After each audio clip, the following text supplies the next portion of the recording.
पिछले क्लास में हम लोग न्यूट्रिशन इन ह्यूमन बींग्स देखे थे, है ना। न्यूट्रिशन इन ह्यूमन बींग्स भी देखे थे, उसके बाद फिर न्यूट्रिशन इन माइक्रो ऑर्गेनिज्म भी देखे थे। इसमें किसका किस देखे थे हम लोग? अमीबा का, हाँ अमीबा का देखे थे। उसके बाद फिर न्यूट्रिशन इन प्लांट भी देखे थे, है ना। मतलब कि प्लांट हो चाहे एनिमल हो चाहे माइक्रो ऑर्गेनिज्म हो, हर कोई वो चारों फंक्शन करेगा। पहला कौन सा फंक्शन? न्यूट्रिशन, रेस्पिरेशन, ट्रांसपोर्टेशन और एक्सक्रीशन का। तो हम लोग पूरी तरीके से अपना न्यूट्रिशन का जो टॉपिक था, हमारा फर्स्ट टॉपिक, वो हम लोग पूरा डिस्कस कर चुके हैं, उसमें तो कोई डाउट नहीं है।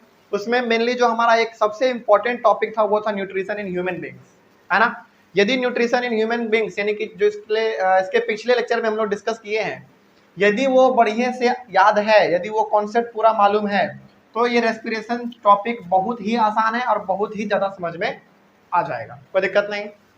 बात समझ में आ गया है।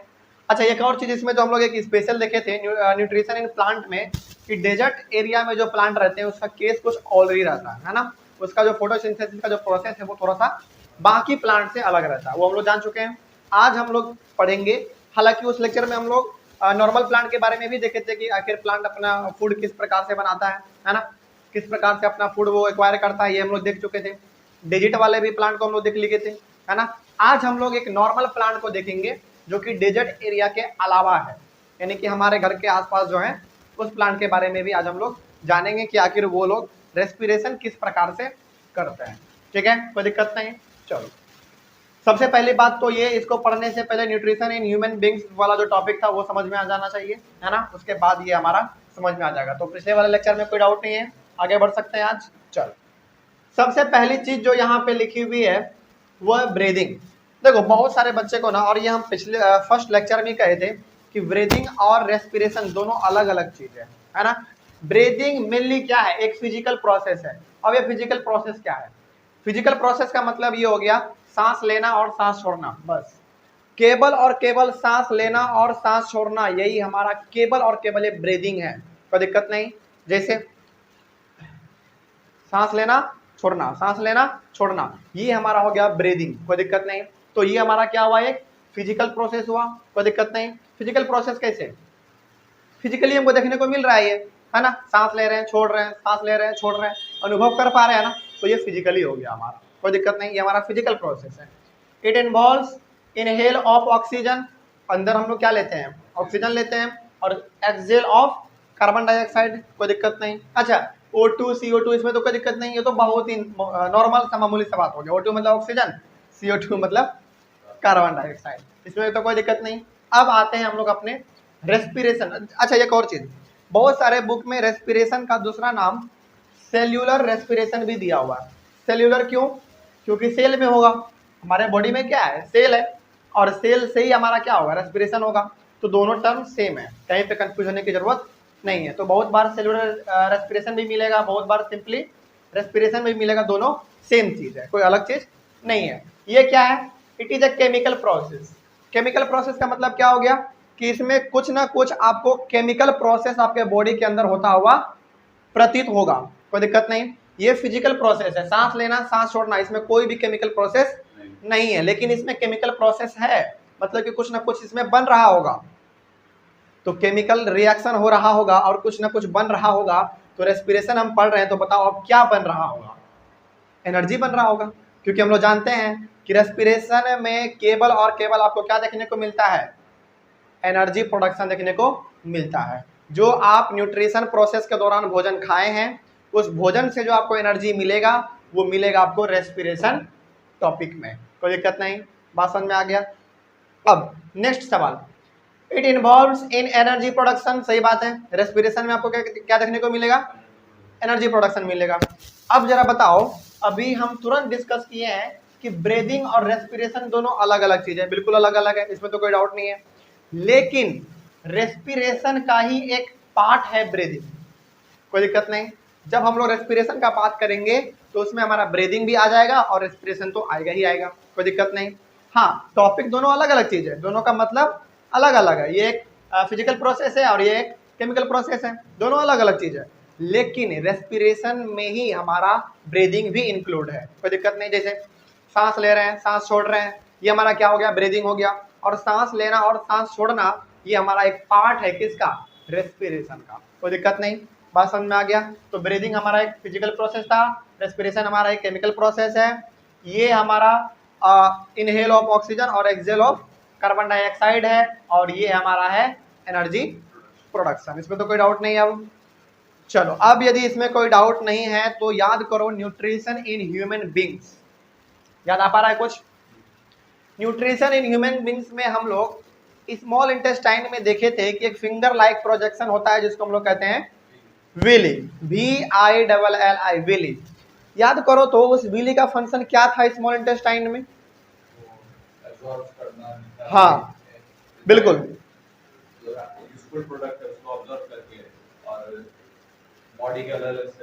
वेरी गुड, यही तो था। मतलब ये कि विली का ये फंक्शन था कि जो भी आपके स्मॉल इंटेस्टाइन में कार्बोहाइड्रेट, प्रोटीन, फैट पूरी तरीके से ब्रेक हो चुका है, उसको क्या करता था, वो एब्जॉर्ब करता था। और विली चूंकि ब्लड से ही पूरा भरा हुआ रहता है ना, पूरा का पूरा विली क्या है, ब्लड ही तो है, तो वो एब्जॉर्ब करता था और ब्लड के थ्रू हर एक सेल तक उसको पहुंचाता था।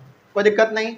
अब आपको क्या मान के चलना है, ये मान के चलना है, हम यहाँ पे कनेक्ट कर रहे हैं। देखो बायोलॉजी का सबसे बड़ा एक ये खूबी है ना कि यहाँ पे हर एक पार्ट आपस में कनेक्टेड है ना। जैसे अभी हम लोग न्यूट्रिशन को कनेक्ट करेंगे रेस्पिरेशन से, रेस्पिरेशन को कनेक्ट करेंगे ट्रांसपोर्टेशन से, और ट्रांसपोर्टेशन को कनेक्ट करेंगे एक्सक्रीशन से। यानी कि ये चारों पार्ट जो है लाइफ प्रोसेस का, ये चारों का चारों आपस में कनेक्टेड है। इसको हम लोग कनेक्ट करेंगे। तो अभी हमारा न्यूट्रिशन हो चुका है, उसको कनेक्ट करेंगे हम लोग अभी रेस्पिरेशन से। चलो, स्मॉल इंटेस्टाइन में जो आपने विली देखा था, विली ने क्या किया, कार्बोहाइड्रेट, प्रोटीन और फैट, कोई दिक्कत नहीं, उसको क्या किया, एब्जॉर्ब करके ब्लड के थ्रू हर एक सेल तक उसको पहुंचा दिया। कोई दिक्कत नहीं, बात समझ में आ गया।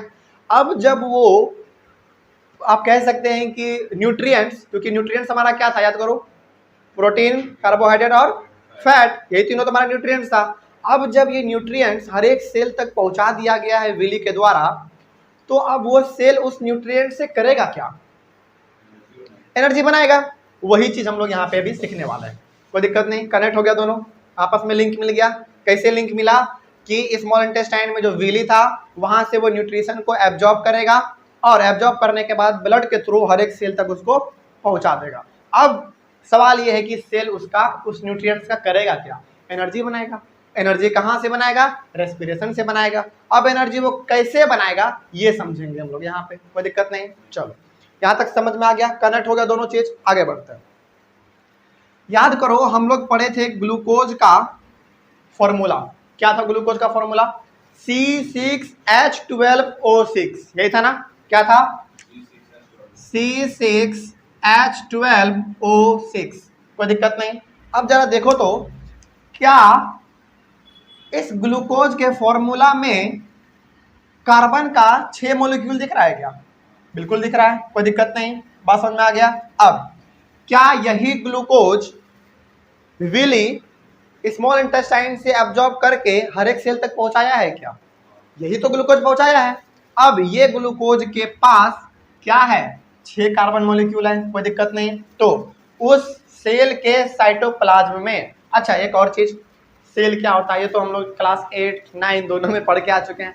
सेल क्या होता है, इस चूंकि हम लोग अभी ह्यूमन बींग्स के बारे में पढ़ रहे हैं तो ह्यूमन बींग से एक सेल बना लेते हैं फटाफट। फॉर एग्जांपल मान लेते हैं ये हमारे पास एक सेल है, इसका सेंट्रल पार्ट न्यूक्लियस होता है, इसके जो आजू बाजू होते हैं वो हमारे साइटोप्लाज्म होते हैं, कोई दिक्कत नहीं। ये हमारा क्या है, न्यूक्लियस है, ये हमारा साइटोप्लाज्म है, ये हमारा सेल मेम्ब्रेन है, कोई दिक्कत नहीं। शॉर्ट में लिख दे रहे हैं समझने के लिए केवल, कोई दिक्कत नहीं, समझ में आ गया।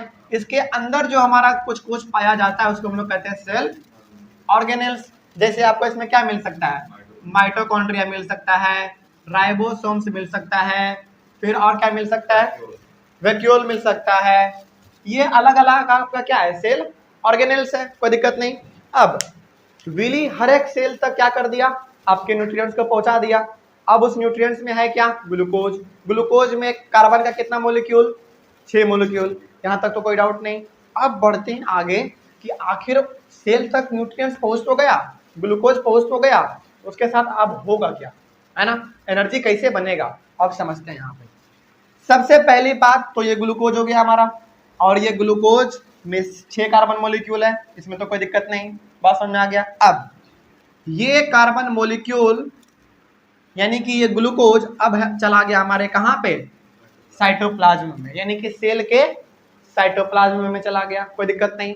अब साइटोप्लाज्म में जैसे ही वो जाएगा, साइटोप्लाज्म में वो जैसे ही जाएगा ग्लूकोज 6 कार्बन मॉलिक्यूल ब्रेक हो जाएगा और बन जाएगा कितना, 3 कार्बन मॉलिक्यूल, कोई दिक्कत, बात समझ में आ गया। अब सवाल ये है कि यहाँ पे 6 कार्बन मॉलिक्यूल था और जैसे ही वो साइटोप्लाज्म में गया, विली जब उसको साइटोप्लाज्म में सेल के अंदर ढकेल दिया तो वो 6 कार्बन मॉलिक्यूल ब्रेक होके बन गया कितना, 3 कार्बन मॉलिक्यूल बच गया, कोई दिक्कत नहीं। तो फिर ये 3 कार्बन मॉलिक्यूल गया कहाँ, 6 कार्बन मॉलिक्यूल था हमारे पास टोटल, है ना, यहाँ पे 6 है। जैसे ही विली इस ग्लूकोज को उठा के स्मॉल इंटेस्टाइन से सेल के साइटोप्लाज्म में डाला, वैसे ही 6 कार्बन मॉलिक्यूल हमारा बन गया कितना, 3 कार्बन मॉलिक्यूल। अब सवाल ये है कि 3 कार्बन मॉलिक्यूल आखिर गया कहाँ, तो गया कहाँ, एनर्जी बनाने में चला गया। कहाँ चला गया, एनर्जी बनाने में चला गया, कोई दिक्कत नहीं, बात समझ में आ गया। तो यहाँ पे साइटोप्लाज्म में जो ब्रेक डाउन हो रहा है ग्लूकोज का 6 कार्बन मॉलिक्यूल से 3 कार्बन मॉलिक्यूल में, उसको हम लोग कहते हैं ग्लाइकोलिसिस, कोई दिक्कत नहीं, ग्लाइकोलिसिस। यहाँ पे देखो 2 टर्म तुमको मिलेगा, एक मिलेगा ग्लाइको, ग्लाइको है कहाँ से, ग्लूकोज के लिए, ग्लूकोज से निकाला गया है ग्लाइको, और लिसिस का मतलब होता है ब्रेकडाउन। क्या होता है, ब्रेकडाउन। तो किसका ब्रेकडाउन यहाँ पे होगा, ग्लूकोज का, ग्लूकोज में वो भी किसका, कार्बन का, कोई दिक्कत नहीं, बात समझ में आ गया। तो सबसे पहले यहाँ पे हमारे पास ग्लूकोज में 6 कार्बन था, जैसे ही वो साइटोप्लाज्म में गया वो 6 से ब्रेक हो गया, बच गया कितना, 3 बचा रह गया अभी, और वो 3 कार्बन मॉलिक्यूल हमको कहाँ चला गया, एनर्जी बनाने में खत्म हो गया। अब जैसे हम काम करेंगे तो हमको कुछ ना कुछ खाना तो चाहिए ना, उसी प्रकार से जब ये एनर्जी बनाएगा तो इसको कुछ ना कुछ खाना के रूप में चाहिए, इसको खाना के रूप में क्या मिल रहा है, कार्बन मिल रहा है, कोई दिक्कत नहीं, तभी तो ये अपना एनर्जी बना पाएगा। जब तक हम खाना नहीं खाएंगे तब तक हम काम कैसे कर पाएंगे। हाँ, वो तो यहाँ पे है, माइटोकॉन्ड्रिया के केस यहाँ पे अभी है, कोई दिक्कत नहीं। तो इसके बाद क्या होगा, बड़ा इंटरेस्टिंग है, 3 पाथ है हमारे पास, तीनों को डिटेल में भी पढ़ेंगे हम लोग, है ना, इसके लिए टेंशन नहीं है। लेकिन पहले यहाँ पे हमारे पास क्या है, ये एनर्जी बनाने के लिए 3 कार्बन मॉलिक्यूल गायब हो गया और 3 को हमारे पास अभी भी बचा हुआ है, कोई दिक्कत नहीं। तो साइटोप्लाज्म में ये जो प्रोसेस हो रहा है ब्रेकडाउन का, उस प्रोसेस को हम लोग नाम देते हैं ग्लाइकोलिसिस, कोई दिक्कत। अब जब ये 6 कार्बन मॉलिक्यूल साइटोप्लाज्म में जाते ही 3 कार्बन मॉलिक्यूल में बच गया, तो इस 3 कार्बन मॉलिक्यूल को हम लोग कहते हैं पायरुवेट, पायरुवेट, कोई दिक्कत नहीं, बात समझ में आ गया, यहाँ तक तो कोई दिक्कत नहीं। हाँ, 3 कार्बन मॉलिक्यूल जो अब हमारे पास यहाँ पे बच गया उसको हम लोग कहेंगे पायरुवेट। अब यहाँ से सवाल पूछा जा सकता है कि बताइए ग्लाइकोलिसिस क्या है, द प्रोसेस ऑफ ब्रेकिंग। देखो एक चीज समझो, क्लास 10th में आने के बाद ये हैबिट नहीं होना चाहिए कि क्वेश्चन आंसर को, डेफिनेशन को रटा जाए, नहीं। यदि आपके पास कॉन्सेप्ट है, सब चीज समझ में आ गया है, तो अपने से तैयार करो डेफिनेशन। जैसे ग्लाइकोलिसिस का हम डेफिनेशन अभी तो बुक में देखे नहीं है, लेकिन यहाँ से देखते हुए हम बता देंगे। क्या बता देंगे, कैसे, देखो यहाँ पे देखो, और मेरे बोलने के शब्द को देखना, ठीक है। The process of break down of glucose, अच्छा दूसरे तरीके से, the process of break down of 6 carbon molecule to 3 carbon molecule in cytoplasm of the cell are known as glycolysis. कोई दिक्कत नहीं, क्या कुछ अलग अलग आ क्या, और ये बिल्कुल एक प्रॉपर डेफिनेशन भी लग रहा है, प्रोफेशनल टाइप भी लग रहा है, कोई दिक्कत नहीं। क्या बोलेंगे, the process of break down of 6 carbon molecule of glucose into 3 carbon molecule in cytoplasm of this cell are known as glycolysis. कोई दिक्कत नहीं, बात समझ में आ गया। ये तो हो गया हमारा ग्लाइकोलिसिस का डेफिनेशन। अब जरा बताओ कि पायरुवेट का डेफिनेशन पूछ दे तो क्या कहेंगे।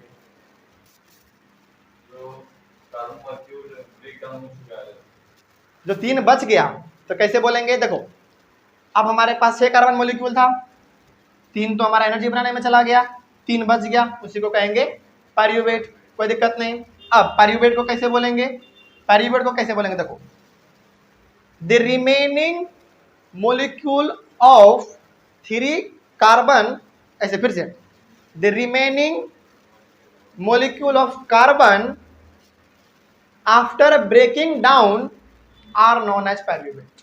कोई दिक्कत नहीं है, बात समझ में आ गया। अब कोई पूछते कि पायरूवेट में हमारे मिलने कितने कार्बन ऑफ मोलिक्यूल लेते हैं, 3, कोई दिक्कत नहीं। चलो, तो डेफिनेशन इसी प्रकार से हमको बनाते हुए भी चलना है, ठीक है। अब सबसे पहली बात यहाँ तक चलते एक बार, 6 ग्लूकोज में 6 कार्बन मोलिक्यूल था, जैसे वो साइटोप्लाज्म में गया 3 में टूट गया, 3 उसके पास बचा और 3 हमारा एनर्जी बनाने में चला गया, कोई दिक्कत नहीं। और इस प्रोसेस को हम लोग क्या कहेंगे, ग्लाइकोलिसिस कहेंगे, ठीक है। अब यहां से लेकर यहां तक हर एक में होगा, चाहे वो प्लांट हो, चाहे वो एनिमल हो, चाहे वो कोई माइक्रो ऑर्गेनिज्म हो, वो यहां से लेकर यहां तक हर एक किसी में होगा, ठीक है। लेकिन यहां के बाद 3 रास्ता हमको अलग अलग देखने को मिलता है, 3 रास्ता अलग अलग देखने को मिलता है। सबसे पहला जो हमारा यहाँ पे है वो है एब्सेंस ऑफ ऑक्सीजन।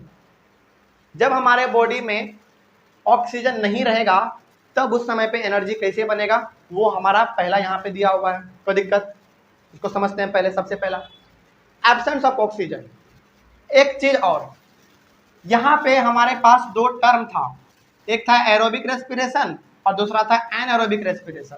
ये क्या होता है इसको हम लोग पहले जान लेते हैं, उसके बाद फिर हम लोग अपना डेफिनेशन अपने से बनाएंगे, ठीक है। देखो यहाँ पे एरोबिक रेस्पिरेशन का मतलब ये हो जाता है जो रेस्पिरेशन ऑक्सीजन के प्रेजेंस में किया जाए वो हम लोग कहेंगे एरोबिक रेस्पिरेशन। जैसे हम लोग अपना एनर्जी जो बनाते हैं कैसे बनाते हैं, ऑक्सीजन के प्रेजेंस से बनाते हैं, तो हम लोग क्या कहलाएंगे, एरोबिक, कोई दिक्कत नहीं। उसी प्रकार से दूसरा है हमारा एनारोबिक, इसका जस्ट अपोजिट है ये।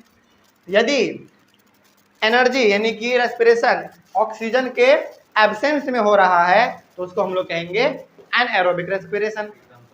एग्जांपल इसका हो जाएगा, देख लो यहाँ पे सबसे अच्छा एग्जांपल ईस्ट हमारा क्या है, एक माइक्रो ऑर्गेनिज्म है, इसके बारे में अब हम लोग पढ़ेंगे, कोई दिक्कत नहीं। चलो, सबसे पहला हमारे पास है कि जब ऑक्सीजन ना हो, एब्सेंस हो, जरा सा भी ना हो, उस समय पे हमारा एनर्जी कैसे बनेगा, है ना। तो यहाँ पे आपका एनसीईआरटी बुक जो है वो ईस्ट के बारे में समझाया गया है।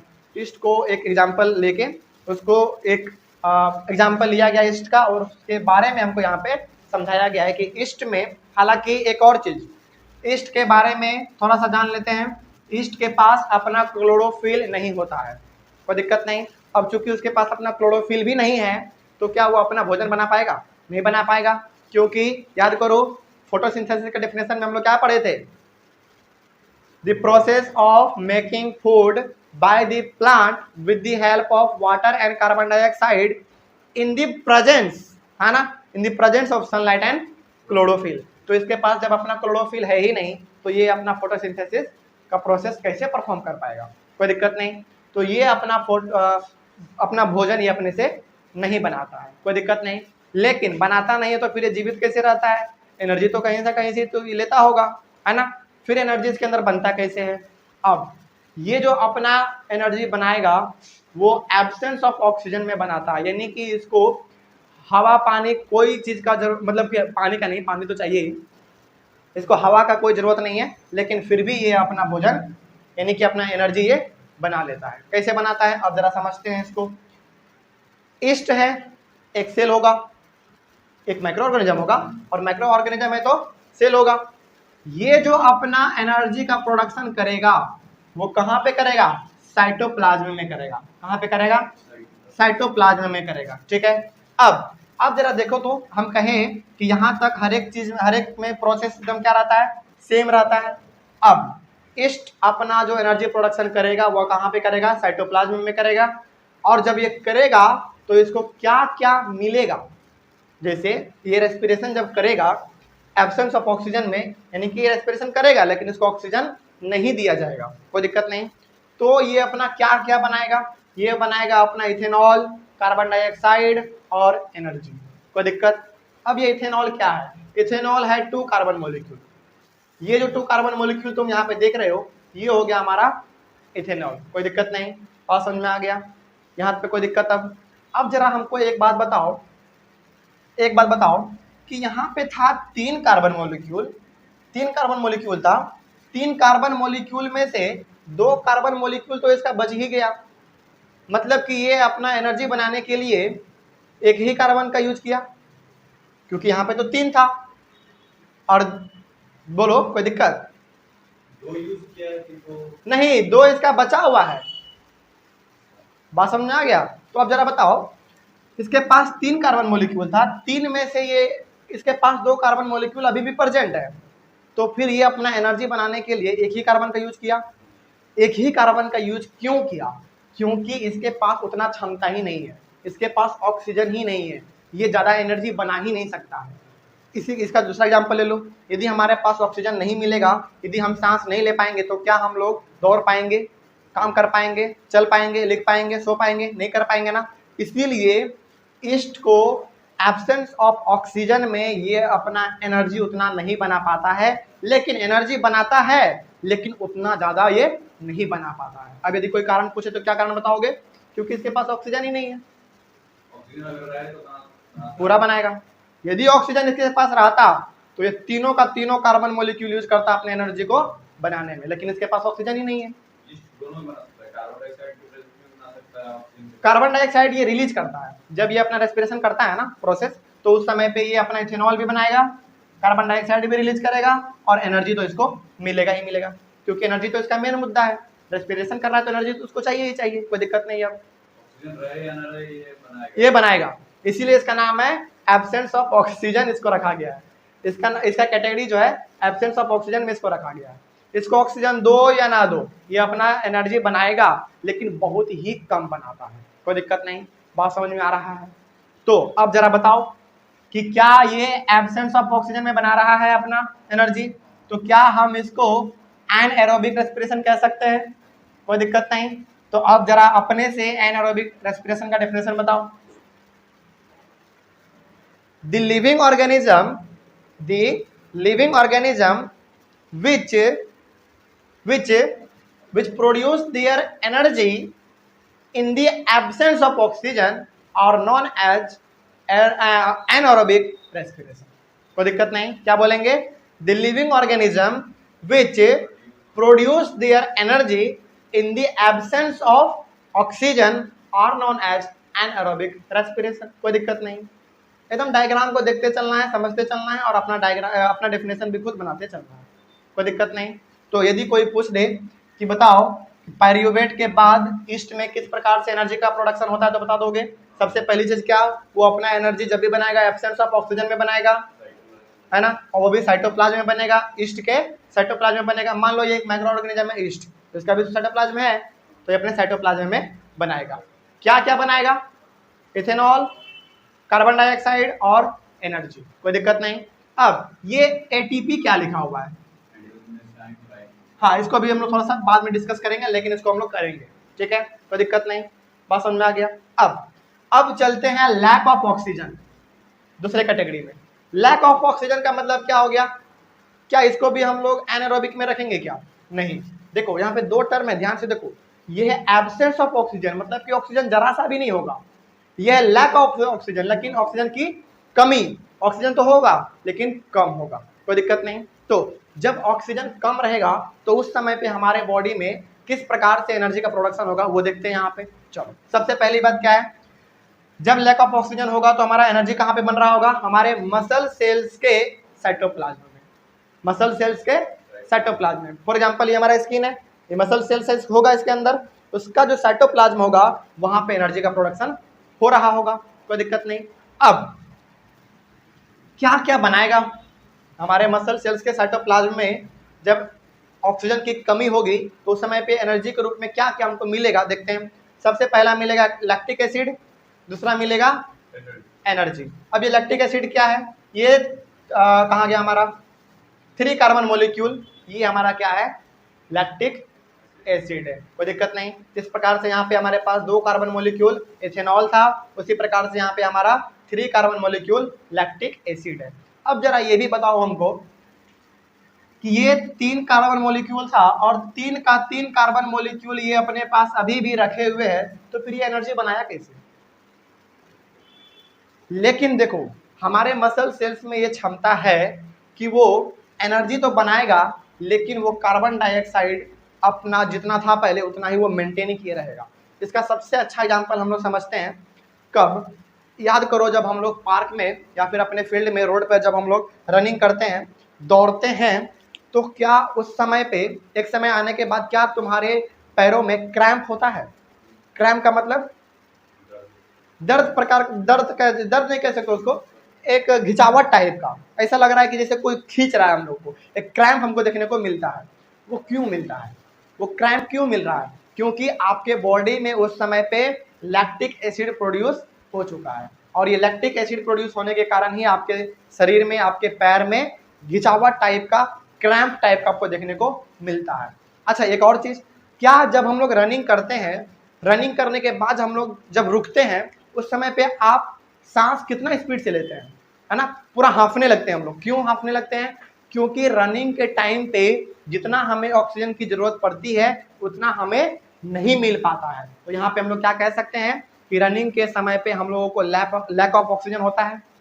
ऑक्सीजन तो होता है लेकिन ऑक्सीजन की कमी हो जाती है। जितनी ऑक्सीजन हमको चाहिए उस समय दौड़ने के दौरान, उतना ऑक्सीजन हम लोगों को नहीं मिल पाता है। अब जब ऑक्सीजन आपको नहीं मिल पाएगा, यानी कि लैक ऑफ ऑक्सीजन जब हो जाएगा, तो उस समय आपके बॉडी में क्या बनेगा? लैक्टिक एसिड बनेगा, और लैक्टिक एसिड के कारण ही आपके बॉडी में उस समय में क्रैम्प देखने को मिलता है। कोई दिक्कत नहीं, बात समझ में आ गया? और एनर्जी तो आपको मिलेगा ही मिलेगा, कोई दिक्कत?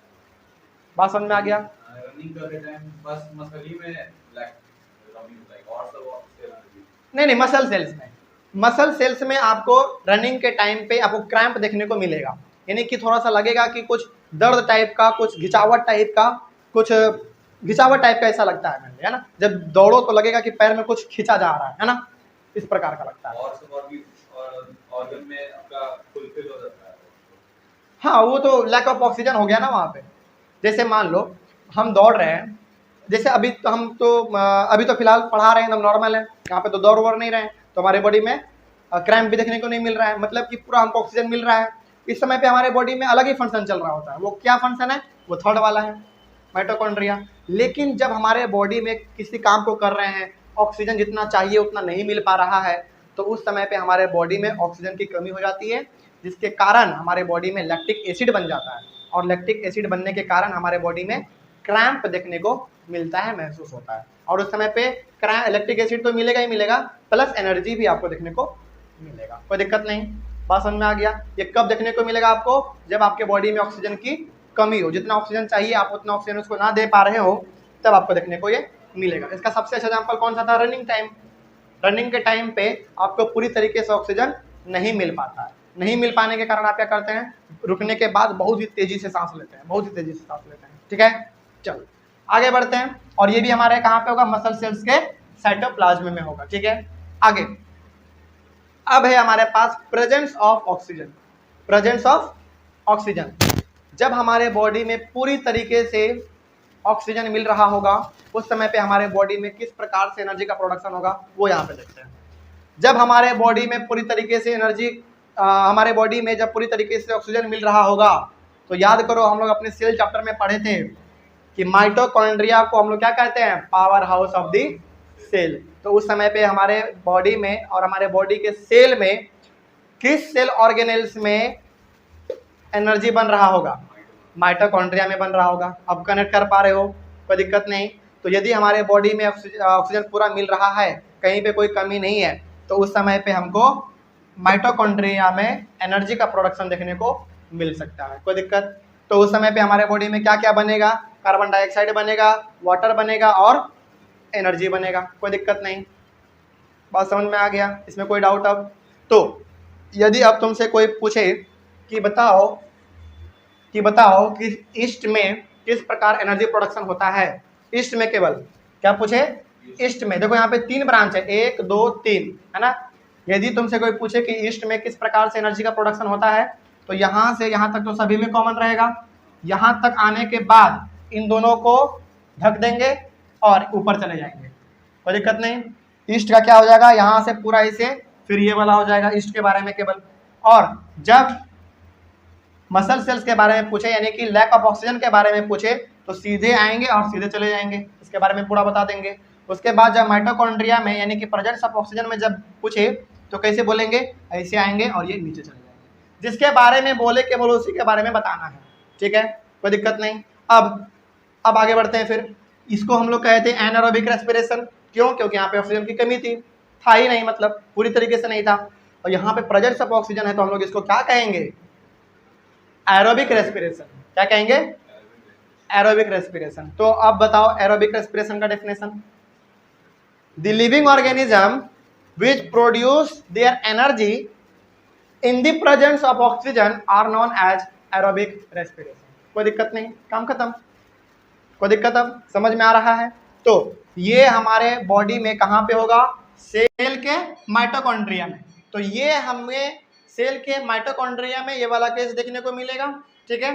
अब यदि सवाल पूछा जाए कि ह्यूमन बींग्स में इन तीनों में से कौन कौन सा केस देखने को मिल सकता है, तो एक ये केस देखने को मिल सकता है और एक ये केस देखने को मिल सकता है। ये केस आपको देखने को कब मिलेगा, तब मिलेगा जब आपके बॉडी में ऑक्सीजन की कमी होगी। फॉर एग्जांपल कब, रनिंग के टाइम पे, कोई दिक्कत नहीं, उस समय पे हमारे बॉडी में ऑक्सीजन की कमी होने के कारण लैक्टिक एसिड प्रोड्यूस होता है, जिसके कारण हमारे बॉडी में क्रैम्प्स देखने को मिलते हैं। उसके बाद था हमारा माइटोकॉन्ड्रिया, और ये तो हमारे बॉडी में ऑलरेडी हमेशा होता रहता है। इस समय मैं अब बोल रहा हूँ तो मेरे बॉडी में हो रहा है, आप सुन रहे हैं तो आपके बॉडी में भी ये चीज हो रहा है, लेकिन ये हमारे बॉडी में कभी नहीं होगा एनारोबिक रेस्पिरेशन। क्यों नहीं होगा?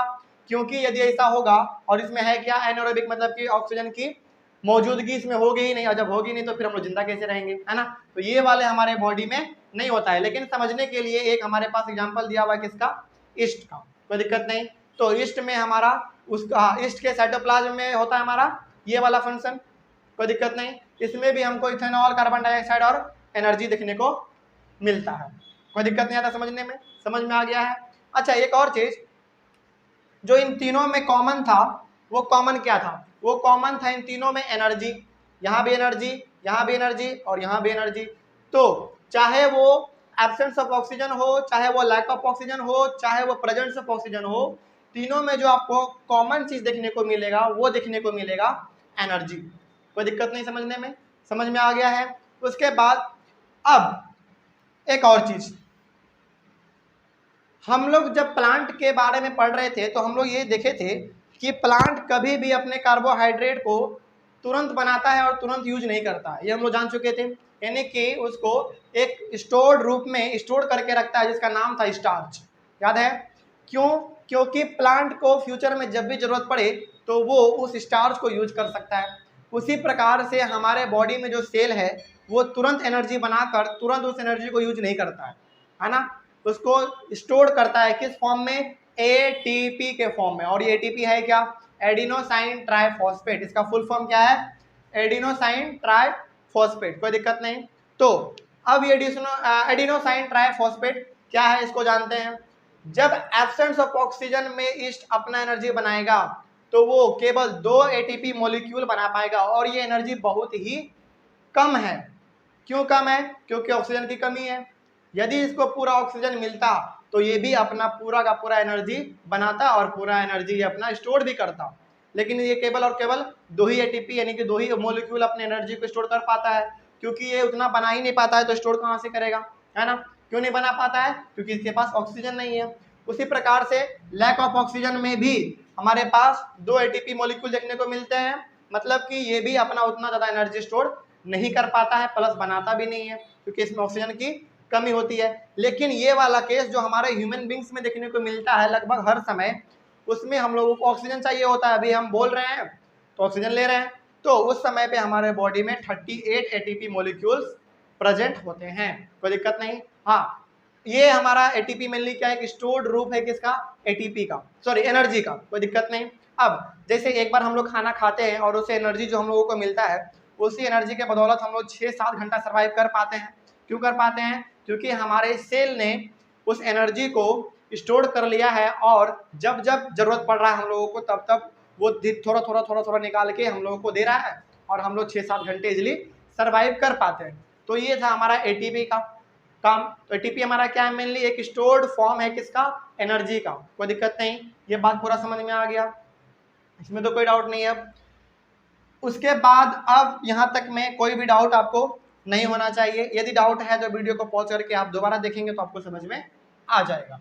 तो सबसे पहली बात, हमारे पास यहाँ से लेकर यहाँ तक हर एक में सेम रहता है, और सेम रहने के बाद यहाँ पे हमारे पास 3 केस हो जाता है, जहाँ पे कि ऑक्सीजन बिल्कुल भी नहीं होगा, जहाँ पे ऑक्सीजन होगा लेकिन बहुत कम होगा, और एक और जहाँ पे ऑक्सीजन पूरा का पूरा होगा। तो ये हो गया हमारा एनारोबिक और ये हो गया हमारा एरोबिक। कोई दिक्कत नहीं, बात समझ में आ गया। चलिए, यहाँ तक में हम लोग ये देख लिए कि किस प्रकार माइक्रो ऑर्गेनिज्म में हमारा हो रहा है ना, और किस प्रकार ह्यूमन बींग्स में हो रहा है। अब हम लोग चलेंगे प्लांट में। क्योंकि देखिए, रेस्पिरेशन हो, चाहे न्यूट्रिशन हो, चाहे ट्रांसपोर्टेशन हो, और चाहे एक्सक्रेशन हो, सारे में आपको 3 चीज देखने को मिलेगा। वो चाहे न्यूट्रिशन हो तो प्लांट, एनिमल, माइक्रो ऑर्गेनिज्म सभी में होगा।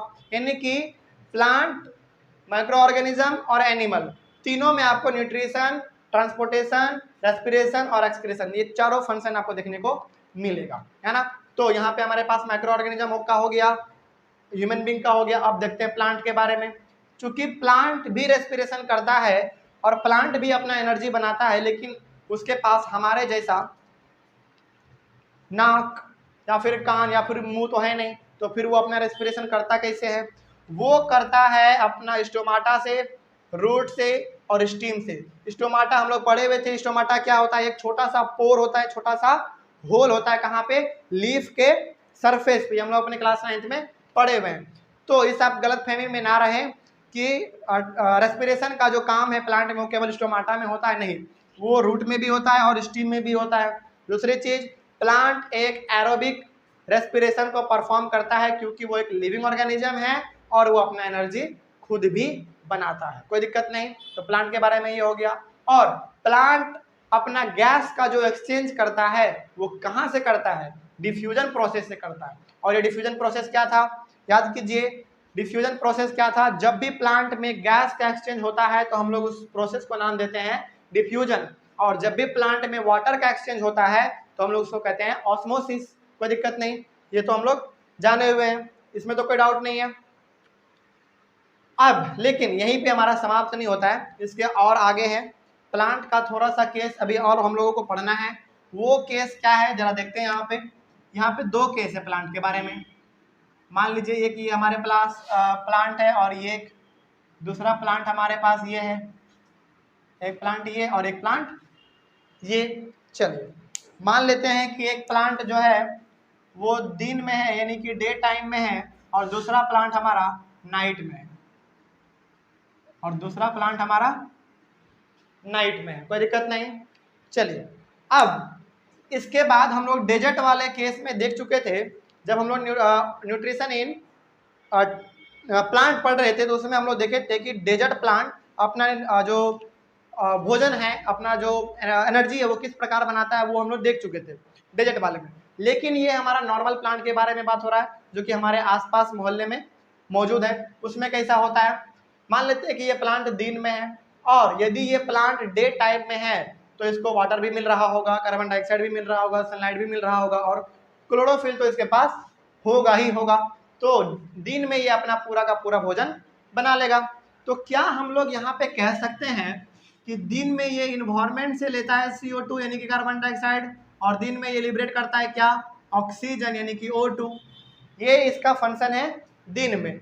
लेकिन रात में प्लांट जस्ट इसका अपोजिट काम करता है। कैसे काम करता है, ये लिबरेट करता है कार्बन डाइऑक्साइड। क्या लिबरेट करता है ये, कार्बन डाइऑक्साइड, और लेता क्या है ये रात में, ऑक्सीजन। ध्यान से और हमेशा ये याद रखिएगा कि दिन में प्लांट क्या करता है, कार्बन डाइऑक्साइड एनवायरनमेंट से लेता है और ऑक्सीजन को छोड़ता है, लेकिन रात में ये कार्बन डाइऑक्साइड को छोड़ता है और ऑक्सीजन को लेता है। इसीलिए हमारे बड़े बुजुर्ग कहते हैं कि रात में पेड़ पौधे के नीचे नहीं जाना चाहिए, नहीं सोना चाहिए। क्यों नहीं सोना चाहिए, क्योंकि उस समय आपको ऑक्सीजन देखने को नहीं मिलेगा, उस समय आपको क्या देखने को मिलेगा, कार्बन डाइऑक्साइड देखने को मिलेगा। कोई दिक्कत नहीं, क्योंकि प्लांट रात में कार्बन डाइऑक्साइड छोड़ता है और ऑक्सीजन को लेता है। ऑक्सीजन प्लांट रात में लिबरेट नहीं करेगा। क्या लिबरेट करेगा, कार्बन डाइऑक्साइड लिबरेट करेगा। इसीलिए रात में प्लांट के नीचे या फिर प्लांट के आसपास नहीं जाना चाहिए। कोई दिक्कत नहीं। अब यहाँ तक समझने में, ये समझ में आ गया, यहाँ पे कोई डाउट नहीं। अब आगे बढ़ते हैं थोड़ा सा। इतना समझने के बाद आपके एनसीईआरटी बुक में जो दिया हुआ है वो दिया हुआ है टेरिस्टेरियल एनिमल के बारे में और एक्वेटिक एनिमल के बारे में। अब सवाल आपसे ये है कि टेरिस्टेरियल एनिमल का मतलब कौन हो गया, जो कि लैंड पे मेनली है, जैसे हम लोग हो गए, गाय भैंस बकरी हाथी घोड़ा ये सब हो गया, ये सारे के सारे टेरिस्टेरियल एनिमल के कैटेगरी में आते हैं। तो टेरिस्टेरियल एनिमल अपना रेस्पिरेशन के लिए जो उसको ऑक्सीजन चाहिए वो कहाँ से लेगा, वो ऑक्सीजन इन्वायरमेंट से लेगा, है ना। लेकिन एक्वेटिक एनिमल ऑक्सीजन कहाँ से लेगा, वो लेगा अपने पानी से, यानी कि वाटर से लेगा, है ना। लेकिन एक और चीज, वाटर का फॉर्मूला क्या है, वाटर का फॉर्मूला है H2O। यदि आप यहाँ पे ध्यान से देखें तो वाटर में हाइड्रोजन का जो एटम है वो 2 है और ऑक्सीजन का एटम 1 है, यानी कि ऑक्सीजन की मात्रा कम है वाटर में और हाइड्रोजन की मात्रा ज़्यादा है, जिसके कारण ऑक्सीजन कम होने के कारण पानी में एक्वेटिक एनिमल सांस बहुत ही तेजी से लेते हैं। इसीलिए एक्वेटिक एनिमल का जो ब्रीदिंग रेट है वो टेरिस्टेरियल एनिमल यानी कि हम लोगों से बहुत ही ज़्यादा है। अब यदि कोई पूछे कि ज़्यादा क्यों है तो क्या रीजन बताएंगे, क्योंकि पानी में ऑक्सीजन की मात्रा बहुत ही कम है। कोई दिक्कत नहीं। इसीलिए प्लांट के यानी कि एक्वेटिक एनिमल में जितने भी हमारे आते हैं, फिश हो गए, वेल हो गए, शार्क हो गए, बहुत सारे फिश भी होते हैं हमारे, तो वो सारे का जो ब्रीदिंग रेट है, सांस लेने की जो स्पीड है वो टेरिस्टेरियल एनिमल के अपेक्षा बहुत ही ज़्यादा है। रीजन क्या है, पानी में ऑक्सीजन की मात्रा बहुत कम है। कोई दिक्कत नहीं, समझ में आ रहा है। तो ये हो गया हमारा टेरिस्टेरियल एनिमल के बारे में और एक्वेटिक एनिमल के बारे में। यहाँ तक में कोई डाउट नहीं। यदि कोई डाउट है तो आप हमें कमेंट कर सकते हैं, हम लोग पूरी कोशिश करेंगे आपके कमेंट का जवाब देने का। तो यहाँ तक था हमारा पूरा का पूरा एक ये रेस्पिरेशन का टॉपिक, और इसके बाद हम लोग पढ़ेंगे कि आखिर ह्यूमन बींग्स किस प्रकार से ऑक्सीजन को लेता है, ऑक्सीजन लेने के बाद उस ऑक्सीजन के साथ क्या क्या होता है, ये हम लोग पढ़ेंगे। अपने एक डायग्राम को बनाएंगे, उसके बाद फिर हम लोग समझेंगे। आपके एनसीईआरटी बुक में एक डायग्राम दिया हुआ है ना, जिसके बारे में लिखा हुआ है नोस्ट्रेल, विंड पाइप क्या है ना, फिर से रिब केज क्या है, कार्टिलेज क्या है, सारा कुछ हम लोग उसमें डिस्कस करेंगे। तो ये हमारा मेनली एक प्रोसेस था जहाँ पे कि हम लोग ये जाने ऑक्सीजन के ग्लूकोज के साथ किस प्रकार का काम होता है, कहाँ पे एब्सेंस ऑफ ऑक्सीजन में, लैक ऑफ ऑक्सीजन में और प्रेजेंस ऑफ ऑक्सीजन में। ये हमारा पूरा का पूरा एक टॉपिक था। इसके बाद हम लोग चलेंगे अपने ह्यूमन बींग किस प्रकार ऑक्सीजन को अंदर लेता है और किस प्रकार उससे अपना काम करता है, ये हम लोग अपने नेक्स्ट लेक्चर में पढ़ेंगे। यहाँ तक में तो कोई दिक्कत नहीं। हाँ, एक बात और याद रखिएगा कि प्लांट हमेशा एरोबिक रेस्पिरेशन को परफॉर्म करता है। तो आज का क्लास हमारा यहीं पे एंड होता है, और आप ये कोशिश हमेशा करें कि डायग्राम को देखकर डेफिनेशन तैयार कर दें, है ना। डायग्राम को देखकर ही डेफिनेशन को तैयार कर दें, इसमें रटने की कोई ज़रूरत नहीं है, क्योंकि यदि आपको ये समझ में आ गया है तो आप इसको देखकर ही एक डेफिनेशन तैयार कर सकते हैं। तो ये हमारा, आप चाहे तो इसको नोट भी कर सकते हैं। तो ये हमारा था आज का पूरा क्लास। यहीं पे हम लोग अपने क्लास को एंड करेंगे। Thank you very much.